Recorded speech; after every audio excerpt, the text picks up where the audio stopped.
You will see that there is an example which has been done for you. On this occasion only, the conversation relating to this will be played first.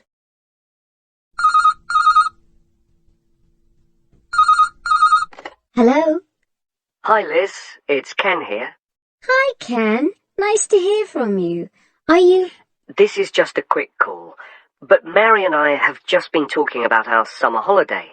We haven't booked a place yet, and we've left it a bit late. We were just wondering if you know of any holiday rentals in your area. It's so nice there. Well, yes. I can think of 2 or 3 places that are very nice. What dates have you got in mind? The 10th of July to the 22nd of July. Ken says that they need accommodation from the 10th to the 22nd of July. So the 10th to the 22nd of July has been written in the space. Now we shall begin. You should answer the questions as you listen, because you will not hear the recording a second time. Listen carefully and answer questions 1 to 6.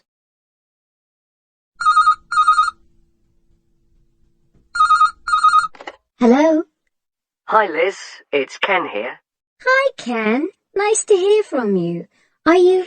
This is just a quick call, but Mary and I have just been talking about our summer holiday. We haven't booked a place yet, and we've left it a bit late. We were just wondering if you know of any holiday rentals in your area. It's so nice there. Well, yes. I can think of 2 or 3 places that are very nice. What dates have you got in mind? The 10th of July to the 22nd of July. Oh, yes. That is quite soon, isn't it? Well, there's a place near here called Moonfleet. Is that MOONFLEET? That's right. It's quite a rural location, and it's next to the owner's house, but it's got fields all around it, so it's very pretty. Sounds okay. Can you tell me a bit more about it? Well, it's an annex to the owner's house, and it's an apartment with 2 bedrooms and an open-plan living area. Well, I like the sound of it. Is there anything we might not like about it? Well, it's quite a distance from the nearest shops, that's all. Okay. And... well, I'll tell Mary, but I don't think she'd mind that. Do you know how you book it? You have to book on the internet. There's a web address. It's www.summerhouses. One word? Yes, then .com. You'll be able to look at a photograph on that. Okay. And what about the others? Where are they? The second one I'm thinking of is called Kingfisher, and that's even more rural. It's a really beautiful location, in fact. It's by the river, and it's got nice views. It overlooks woodland on the other side. Is that an apartment? No, it's a 3-bedroomed house, and that's got a dining room as well as a separate living room and a kitchen. But I expect it's more expensive. You'll have to check the prices. It's probably a bit bigger than we need, but our nephew might be joining us. We're not sure yet. How do you book Kingfisher? You have to phone the owner directly. Shall I give you the number? I've got it here in my phone book. It's 01752 669 218. Right. Before you hear the rest of the conversation, you have some time to look at questions 7 to 10. Now listen and answer questions 7 to 10. And you mentioned a third place? Yes, there's a house that my sister stayed in last year. It's called Sunnybanks. Nice name. And the location of that one is rather different. It's in the centre of a village, but it's a very small and quaint place. Did your sister like it? Oh, yes. It's by the sea, so her children really loved it. What's the accommodation like? I'm not sure about the number of rooms, because I haven't been in it myself, but I think she said it's quite spacious, and I know it's got its own garden. It's not very big, but it's not shared with anyone else, and it's supposed to be very pretty. Any snags? Problems? The only other thing I can think of is that there's nowhere for parking. The streets are too narrow, so you have to leave your car somewhere else, and then walk to the house. It's only about 10 minutes away, but... Okay. Well, I don't think it matters personally. How do you book it? There's an agent you have to contact. I don't know his details, but I can ask my sister and let you know tomorrow. Thanks, Liz. That'd be great. I'll talk to Mary and see what she says. Thanks for your help. That's okay, Ken. I'll speak to you again tomorrow. I hope you find what you're looking for. That is the end of section 1. You now have half a minute to check your answers. Section 2. You'll hear Jane Hemington talking about this year's summer festival. First, you have some time to look at questions 11 to 14. Now listen carefully and answer questions 11 to 14. Good evening, and in this week's edition of Focus on the Arts, Jane Hemington is going to fill us in on what's in store for us at this year's summer festival. Over to you, Jane. Thank you, Jeffrey. This year, the Summer Festival is the biggest we've ever seen, so there should be something for everybody. This is the 3rd year they've run it, and the timing's slightly different. For the last couple of years, it's been around the 5th to 17th, but this year, they wanted to allow everyone enough time to recover from the 1st of January celebrations, and they've put it at the end of the month. The program has sensational theater, dance, and also a large number of art exhibitions. But the thing the festival is most famous for is its great street music. For today's report, though, Jeffrey, I'm looking at some of the theatrical events that you might like to see. In particular, at this year's theme, circuses. I'm going to tell you about 2 circus performances, but there are plenty of others in the program. I've chosen these because they represent distinct movements within circus performance. The first is the Circus Romano from Italy. As this is a traveling circus, it follows a long tradition by performing in a marquee, which is really like a canvas portable building, usually put up in a green space or car park rather than in a theater or stage. In spite of this, Circus Romano isn't at all like the traditional circuses I grew up with. There are no animals, just very talented clowning and acrobatic routines. The show has a lot of very funny moments, especially at the beginning. But the best part is the music and lighting. They're magical. At $45, it's very expensive anyway. It's really for adult tastes. In fact, much of it would be wasted on children, so I suggest you leave them at home. The second circus performance is Circus Electrica at the Studio Theater. The purists are suggesting that this isn't a circus at all. It's a showcase for skills in dance and magic, rather than the usual ones you expect in a circus. With only 6 performers, it's a small production which suits the venue well. The studio only seats about 200 people. For my money, it's the aerial displays which are outstanding, as well as the magical tricks. Features which are missing from Circus Romano. An interesting feature of the show is that the performers are so young. The youngest is only 14, but it's still well worth seeing. A good one for the whole family. And finally, as it's summer, you may wish to see some of the festival performances that are being presented outdoors, like the famous Mekong water puppet troupe performing in the city gardens this week. Now, water puppetry is amazing. It's large puppets on long sticks, controlled by puppeteers standing waist deep in the lake. The puppets do comedy routines, and there's some terrific formation dancing. This is a fantastic show, and the best moment comes at the end, seeing the puppeteers. When the troupe walks up out of the water, you get this amazing feeling. It's really hard to believe that what you've been watching is lifeless wood and cloth. As an adult, I had a great time, but I did note that other older people in the audience weren't quite as taken with it as I was. It's a must for young children, though, and that's the audience it's really aimed at. Well, that's all I've time for today, but I'll be back next week with more news of what's worth seeing and what it's best to miss. As you listen to the first part of the conversation, answer questions 21 to 25.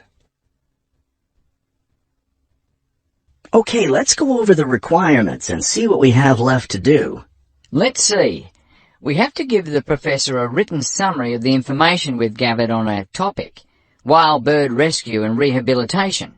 The other written thing we have to turn in is a case study of the rehabilitation of one bird.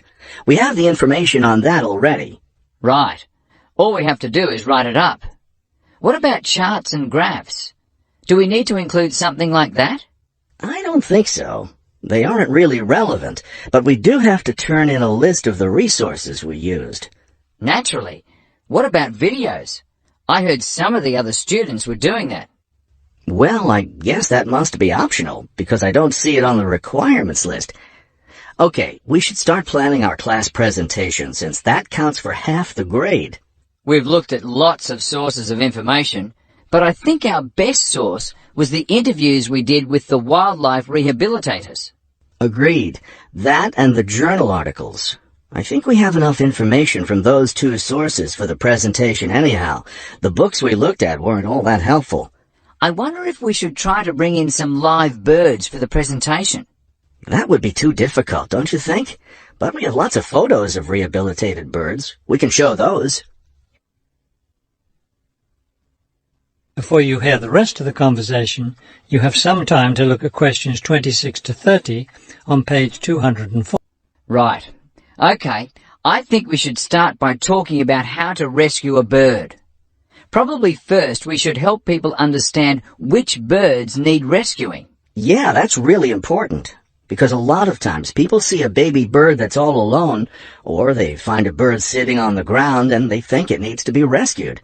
And usually, those are just baby birds learning to fly. So we should emphasize that people should only attempt to rescue a bird that's clearly injured. For certain kinds of birds, the rescuer needs to wear protective gloves, because some of those birds have sharp claws and can tear your shirt, or worse, injure your face or some other part of your body. Yes, that's an important point.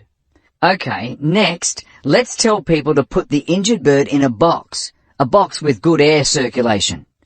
We should let them know that a cage isn't necessary, and a bag, especially a plastic one, could hurt the bird more. Another thing we need to say is that the best way to help the bird stay calm is not by petting it or talking to it, but by leaving it completely alone. Then people should take the bird to the bird rescue center as soon as possible. Right. And we should also point out that when they're driving the bird to the rescue center, it's better not to play music on the radio or talk loudly, because those things just stress the bird. Yes. It's better just to speak quietly while you have the bird in the car. Okay, we've got that part covered. Next we should talk about what happens at the rescue center. That is the end of section 3. You now have half a minute to check your answers. Now listen carefully and answer questions 31 to 40. The topic for today's lecture is cochlear implants, which are a relatively new form of technology for assisting people who are profoundly deaf. First, let's revise how normal hearing works. If you look at image 1, you will remember that the ear has 3 sections. The outer ear, or pinna, picks up sounds, which are then channeled through the ear canal to the eardrum, where they are transformed into mechanical vibrations. These are sent to the cochlea, or inner ear. Inside this snail-shaped tube, there are sensory hearing cells that have a variety of functions. The outer hair cells make soft sounds louder and reduce the volume of louder sounds. The inner ear cells transfer this information to the auditory nerve and thence to the brain, which interprets the input as sounds. This sophisticated and sensitive process allows us to process a huge variety of auditory input. For those who are profoundly deaf, the system functions poorly or not at all, and the brain does not receive the input it needs to process and interpret sounds. Image 2 shows how a cochlear implant works. You can see that the implant has 3 main parts. The first external part, behind the ear itself, is the microphone, And at the back of this, you can see its associated speech processor, which is a tiny computer. This analyzes and digitizes sounds and sends them to the transmitter, which is worn on the head. Those sounds need to be converted into electrical impulses so that they can be sent to the cochlea. If you look carefully at the image, you can see that just under the skin, directly behind the transmitter, is a surgically implanted receiver. This receives the sounds from the transmitter. It converts these sounds into electrical impulses, which are sent directly to an electrode array that is implanted inside the cochlea itself, thus completely bypassing the ear canal. As you have seen, a cochlear implant does not operate in the same way as the ear, nor, in fact, as a hearing aid. In cases of mild hearing loss, hearing aids can be very helpful. They simply amplify the normal sound waves as they travel down the ear canal. However, they generally cannot overcome severe hearing difficulties, and this is where cochlear implants come into play. So, what are the pros and cons of using a cochlear implant? Well, firstly, cochlear implants can deliver significant improvements in hearing for some users, and some people report dramatic improvements in the perception of individual words and sentences over the weeks and months after an implant. However, a cochlear implant is not a magic bullet that works equally well for all users. The sound signals that the brain receives from an implant are quite different from normal ones, and this means that the user has to relearn how to hear. Many users report that speech sounds robotic after a cochlear implant, and the degree to which people can adjust to this new kind of hearing varies hugely with each user and situation. It is important to understand that a cochlear implant is not a cure for deafness and that the user is still deaf. Especially for a child, an implant is a long-term commitment involving lengthy and intensive training. The user must learn to reinterpret sounds and will likely need to augment this with speech therapy so that people in the community can easily communicate with them. The implants work much better in quiet situations than in noisy ones, so they still need to learn to lip read and to use sign language. The surgery itself is not without risk, though it has greatly improved since it was first performed, and there is some possibility of damage to facial nerves. Another disadvantage of a cochlear implant is that the surgery may remove any natural hearing that the deaf person still retains. This takes away the possibility of using a hearing aid should the implant not be effective. For this reason, many users have implant surgery performed on only one ear, the one with the least natural hearing. So, who is best suited to receiving an implant? Many factors impact on this decision. The most significant one appears to be the duration of the deafness, and as you would expect, those who have been deaf for a long time generally have lower success rates. The second related factor is how old the patient was when they became deaf, and maybe more significantly, whether they had learned to speak before they became deaf. Those who become deaf postlingually generally have better outcomes. Another factor is the health and structure of the cochlea and how many nerve cells the user retains. This is related to the cause of the hearing loss, and recent research is exploring how the spinal ganglion or nerve cells are affected by disease. That is the end of section 4. You now have half a minute to check your answers.